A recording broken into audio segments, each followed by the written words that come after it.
Que horas são? O que importa?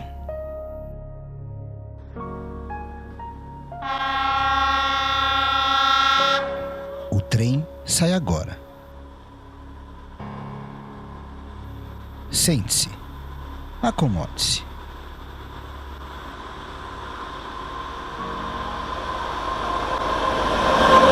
Saiba, o mundo é do ego. Cada um sabe o mundo, mesmo que o seu umbigo sussurre tantas besteiras. Somente lendo, somos capazes de responder o que for. Seja o que for. Que horas são?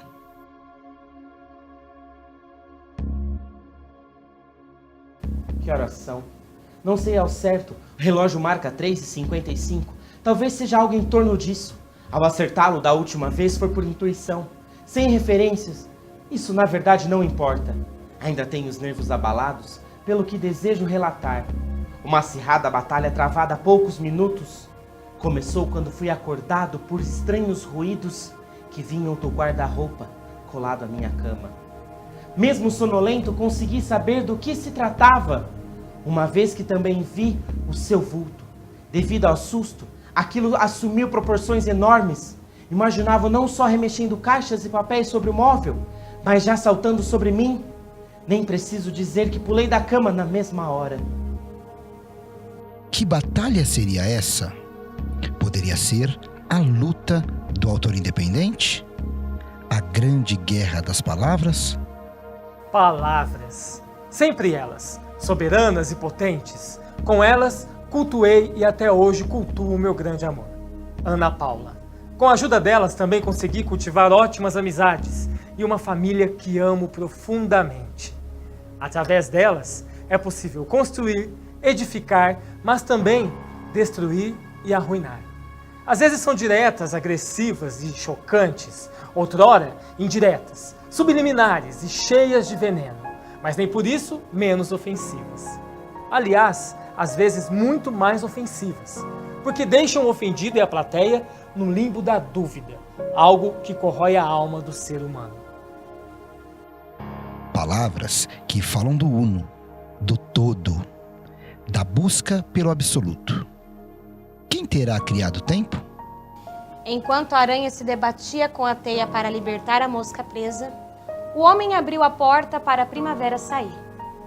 Um par de pássaros, indignado, discutia a situação política do país.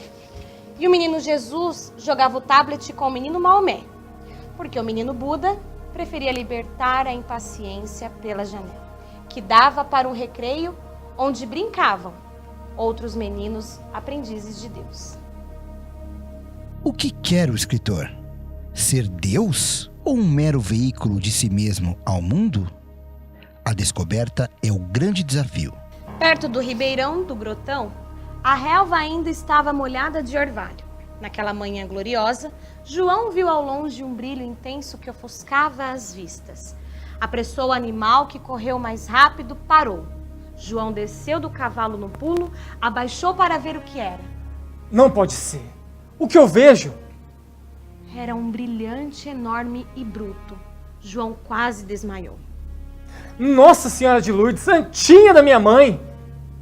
Pegou com cuidado a pedra que brilhava mais que espelho no sol. Olhou bem, examinou aquela maravilha.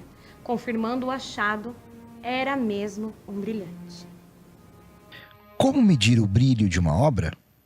Estará na eternidade de seu autor? Deixará ele uma relíquia para celebrarmos sua vida para... Beber o morto. Sim, beber o morto. Lá pelos idos de 1900, no tempo de vovó ainda mocinha, no tempo em que os namoros não eram a 2, e sim a 3, 4 ou acompanhados de toda a família.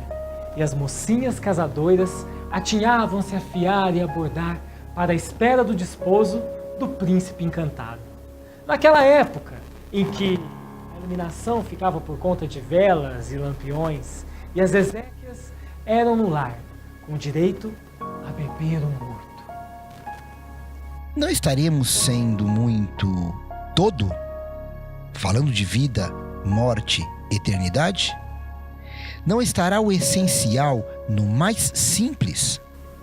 Afinal, a história não deve ser um campo de estudo somente dos grandes processos e paradigmas, menos ainda dos líderes ditos importantes. Ela pode desnudar-se na rua da sua casa, no banco da praça, no grupo escolar que você estudou quando era pequeno, e naquele seu vizinho de 90 e tantos anos. A história da sua cidade é construída com a ação das pessoas ao seu redor, sejam elas vivas ou simplesmente lembradas.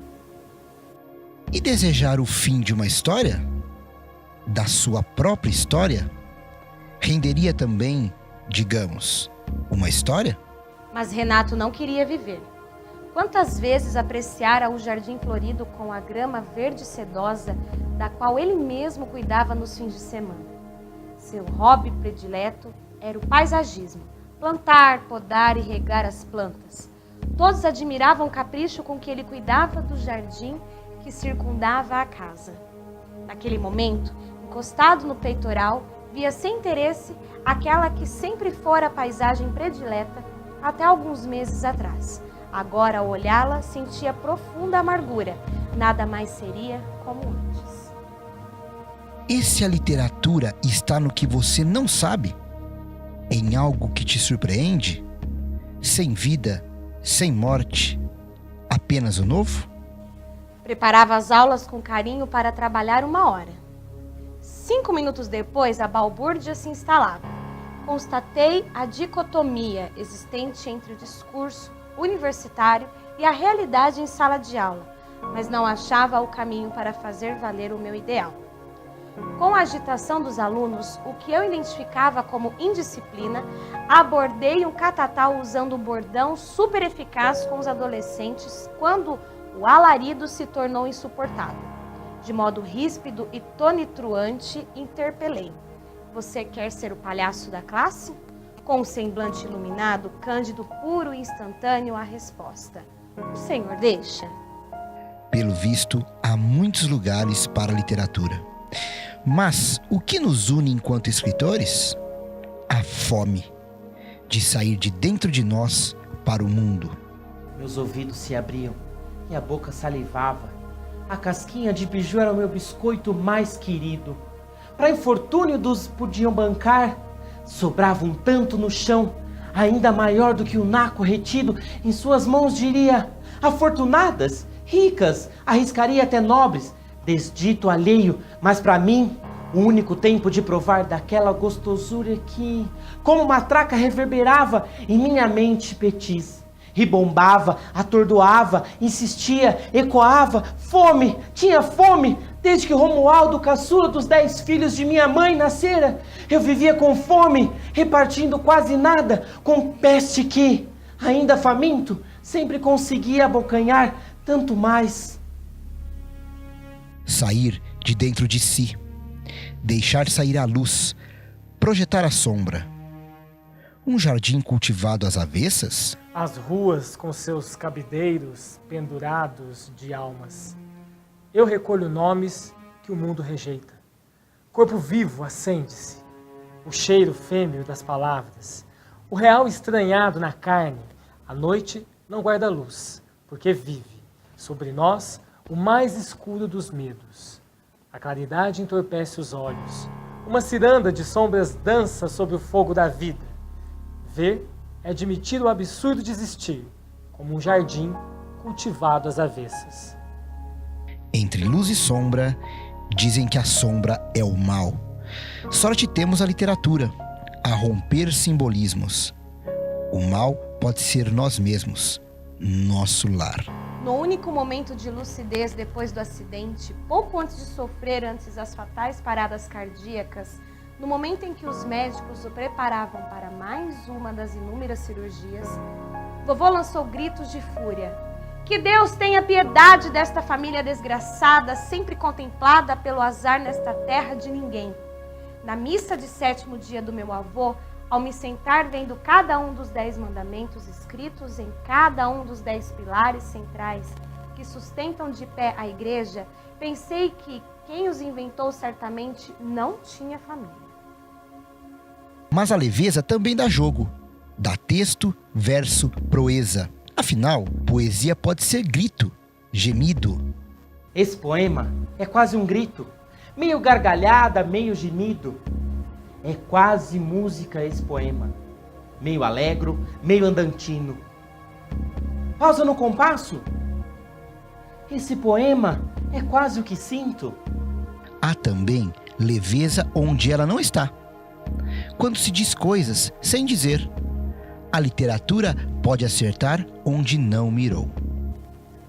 Neste momento, seus pensamentos se voltam para as questões éticas sobre o quanto os burocratas são arrogantes e o quanto a arrogância cega as pessoas, pois uma simples troca de tempo verbal foi capaz de assegurar que aquela peça não fosse censurada pela corte, pois, inicialmente, a peça se chamaria Como se faz um deputado.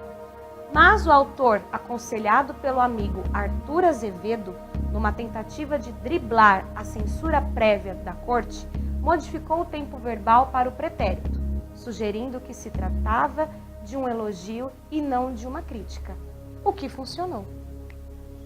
A literatura pode ser o imaginar a história, como vimos, mas pode ser interpretar o ontem e ver como hoje ainda engatinha sobre os mesmos erros. Sua campanha teve como bordão Jânio vem aí, como símbolo a vassoura, e na rádio e na TV era divulgada assim. Varre, varre, varre, varre, varre, varre, vassourinha, varre, varre a bandalheira, o povo já está cansado de sofrer dessa maneira. Jânio Quadros, a esperança desse povo abandonado. Porém, o seu mandato de 5 anos durou apenas 206 dias, ou seja, pouco mais de 7 meses, com renúncia a 25 de agosto do mesmo ano. Após relatar em carta endereçada ao Congresso, forças terríveis levantam-se contra mim e me intrigam ou me infamam, o que o motivou ao ato intempestivo. Jânio nunca explicou satisfatoriamente a sua renúncia. Fato é que esperava voltar aos braços do povo, o que não aconteceu. Por isso, refletir urge. É preciso a lucidez da experiência e a capacidade de exultar da juventude. Ando por aí, brincando de tentar saber das coisas. Nunca parar, sempre acelerar e não olhar para trás. Talvez seja para matar o tempo ou às vezes não ser engolida por ele. A gente faz isso mesmo. Corre para se salvar e se encontrar. Tudo vai acontecendo e vamos perdendo algumas das nossas certezas. Coisas que sempre pensamos que nunca iam mudar. Mas tudo vai se desenrolando de outra forma, do jeito que parecia nunca acontecer. Acho isso incrível. Mas refletir pode ser demais. E um conselho pode surgir. Que tal um poema que lhe empurre a sonhar? Ouve, amigo, o que o coração diz. Para mais tarde, somando o viver, não te arrependas das coisas que deixaste de fazer. Sonha e vive, não te esqueças jamais. A hora é agora, amanhã será tarde demais. Sonha, amigo, sonha, amigo. Também acordada, a literatura expressa. Até mesmo numa sala de ânsias. A conexão com as pessoas nos ensina sobre o mundo. De repente, como que acordando de um transe, fui chamado para o meu exame. O relógio já marcava meio-dia. Incríveis 5 horas já haviam se passado. E não havia feito uso do notebook ou até mesmo do celular, ou sequer lembrado das revistas que haviam me acompanhado para aquela, até então, indesejável espera. No dia seguinte, para a segunda parte do exame, outras boas horas de espera. Mais precisamente 3, ligeiras e interessantes, como as anteriores. Desta vez, sem revistas e sem telefone, mas com o notebook ligado para escrever essa história. Escrever traduz nossas buscas. Às vezes encontramos algo. Em outras, só a chuva para acalmar a alma.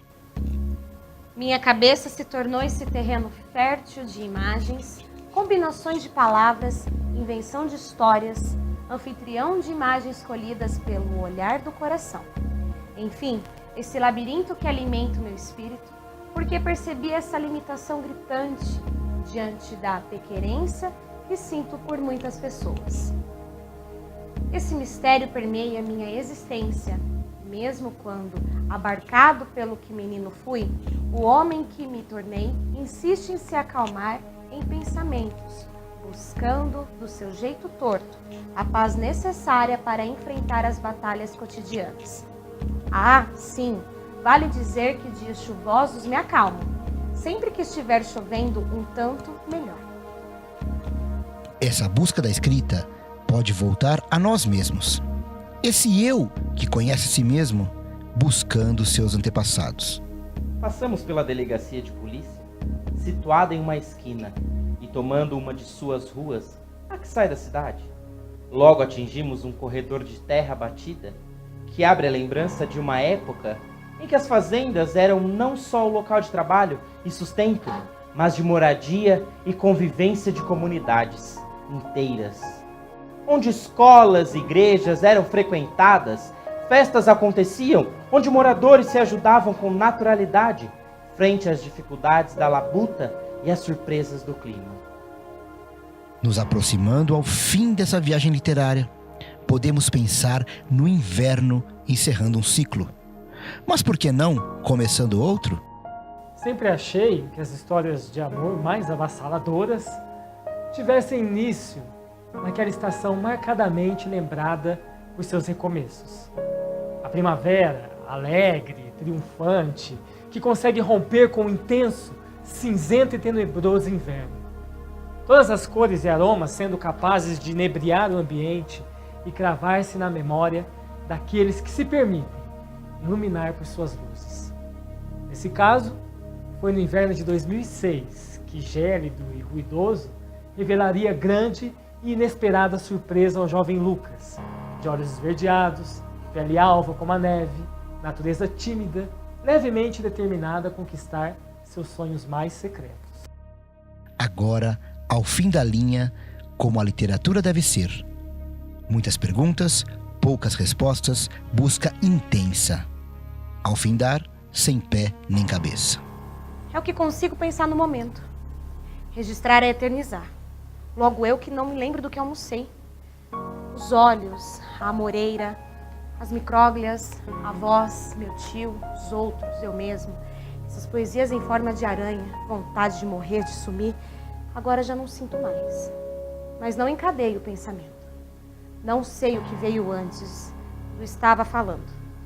Sei que queria muito fazer algo. Era essencial, vital. Mas o que, Deus? Para as bactérias do meu corpo, eu sou Deus.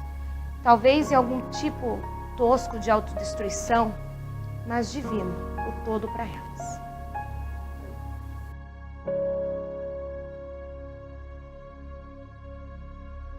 Pronto. Chegamos. Não importa onde ou se há fim. Porque não há. Há só movimento. Por isso escrevamos sempre.